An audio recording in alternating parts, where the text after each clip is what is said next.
A lot of people want to jump right into saline before they try the laser. And honestly, saline is, in my opinion, the very last resort. But it's definitely not my first choice in the toolbox.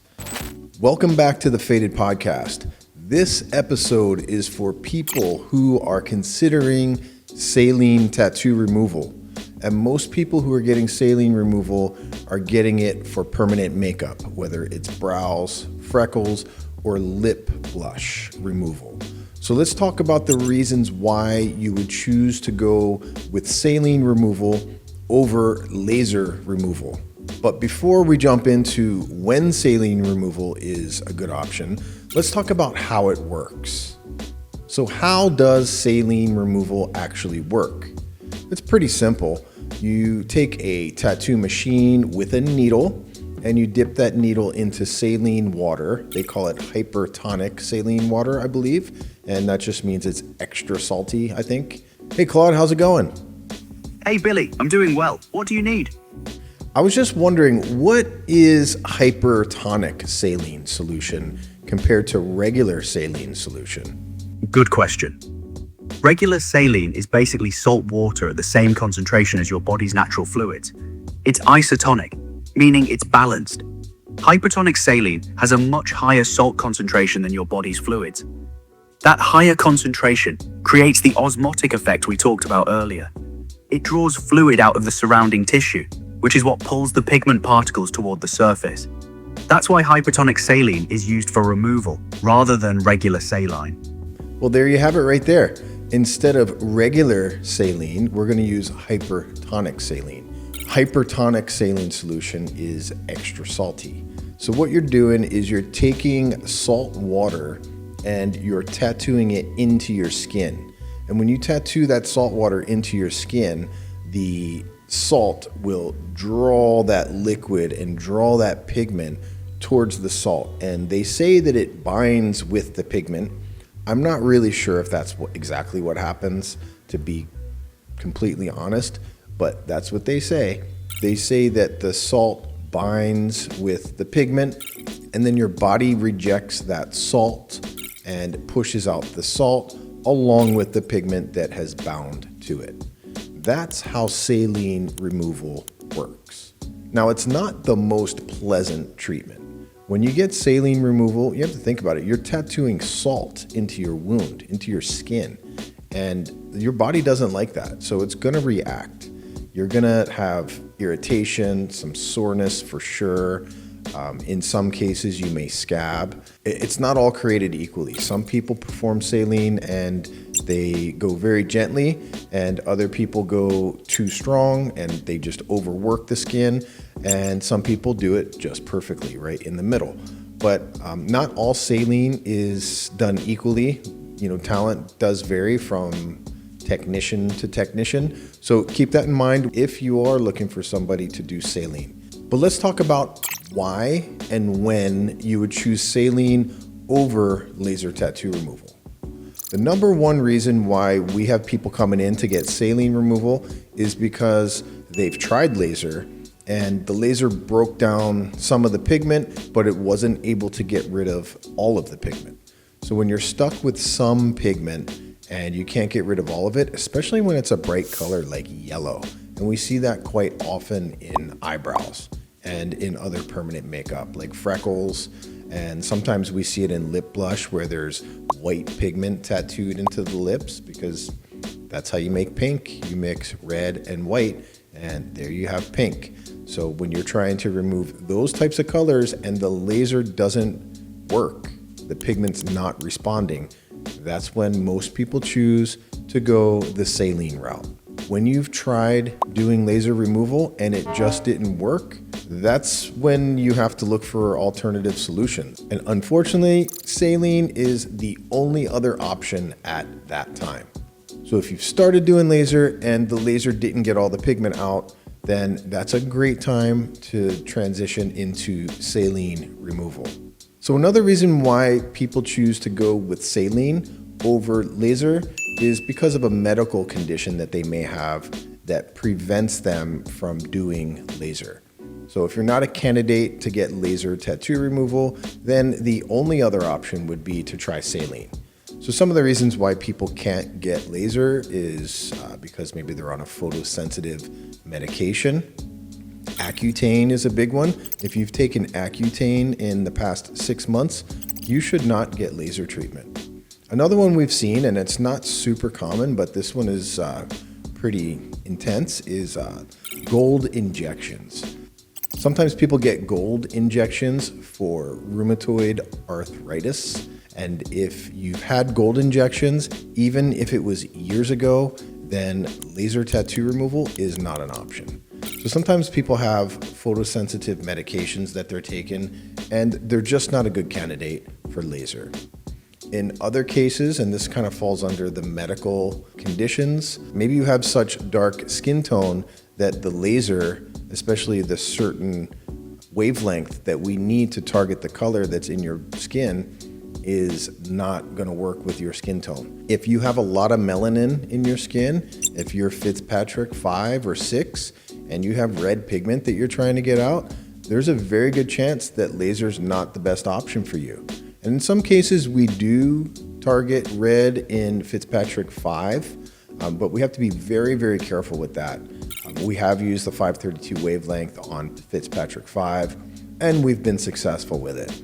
But if it doesn't work at a very low setting, that's when you want to switch to possibly trying saline removal. So that's another reason why you may not go with laser, and instead you would go with saline. And last but not least is some people just don't want to put a laser on their skin.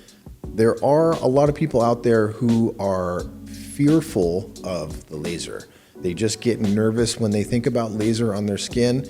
And I get it. Everybody has their phobias. So if laser's not for you, if for whatever reason you don't feel comfortable doing laser, then the only other option to get that pigment out of your skin would be to try saline removal. So let's talk about what you can expect when you get saline removal. Saline tattoo removal is a lot more invasive than laser tattoo removal.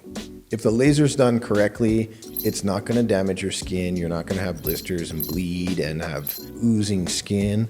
But when you get saline removal, your skin is being opened. You're tattooing salt into your skin. That is going to definitely cause some trauma, and you're going to have a little bit more of a difficult time healing it.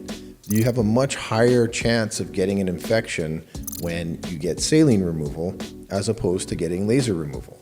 So these are all possible outcomes. That doesn't mean it's going to happen, but if you're getting saline, you should be aware of all of the possible outcomes. And we usually go through everything in the consultation, but since you're watching this video, you're going to be informed before you even inquire. Let's talk about the healing process. So the healing process is pretty straightforward. You're going to have to treat it like an open wound.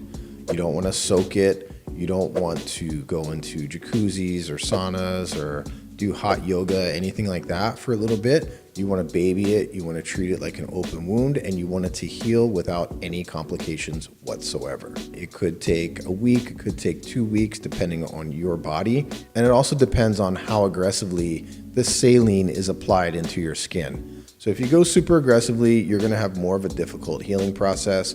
If you go very gently and just kind of pepper that saline in, then it's not going to be as rough of a healing process, but it's most likely not going to be as effective either. You got to kind of find that medium there and hit it just right.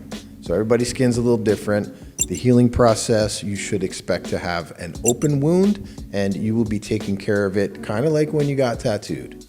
Realistic timelines for results. Now this is a tricky one because especially if you're trying to remove a yellow or any type of very light sunset type of color that is like red or peach or orange or yellow, anything like that, what's going to happen to your skin when you apply the saline? First of all, it's going to break your skin open and you're going to have to heal. So your skin's going to be irritated. Most likely it's going to mask that pigment. So you might think that the yellow is completely gone because that skin is irritated and it's kind of masking it. But you won't know for sure until your skin completely heals and all of that irritation is gone. So once your skin is back to normal, and it could take a month, it could take a month and a half, who knows? That's dependent on your body and how you heal. But depending on that, that determines how long it will take for you to know if it was effective or not. So normally when somebody comes in and they get saline, I don't even want to do another session for at least 3 months. Your body has to heal that area. And in order to heal, it needs time. And let's talk about one thing that happens quite often, and I just want to let you know, I don't think it's the right way to approach it. A lot of people want to jump right into saline before they try the laser. And honestly, saline is, in my opinion, the very last resort. Saline can be very effective in some situations, but it's definitely not my first choice in the toolbox. We have the PicoWay laser. That thing is amazing. It breaks pigment up. It allows your body to take away those pigment particles with your lymphatic system. So breaking the pigment and allowing your body to do the work without causing trauma to your skin is definitely the way to go. I would not start with saline removal and then try to do laser. A lot of people out there, and these are the people who are doing saline, they promote it that way, where they say, give saline a try, break down that pigment and bring it to the surface, and then try laser. I think that's completely wrong. I would do it the opposite way. I would break down the pigment as much as possible, reduce the saturation as much as you possibly can with the laser, and once the laser's not effective anymore, and that time might never come because the laser might get rid of all of the pigment. But if the laser's not effective, or if you hit a plateau and you're just not seeing any more fading, then, and only then, is when I would recommend doing saline removal. Hopefully this episode helps you decide what to do if you're considering doing saline removal. And if you found this episode helpful, please like, share, subscribe, leave a comment, and let me know how your experience went with either laser removal or saline removal or the combination of the two. I'd love to hear from you. Thanks again for tuning in to the Faded Podcast, and we'll catch you again next time.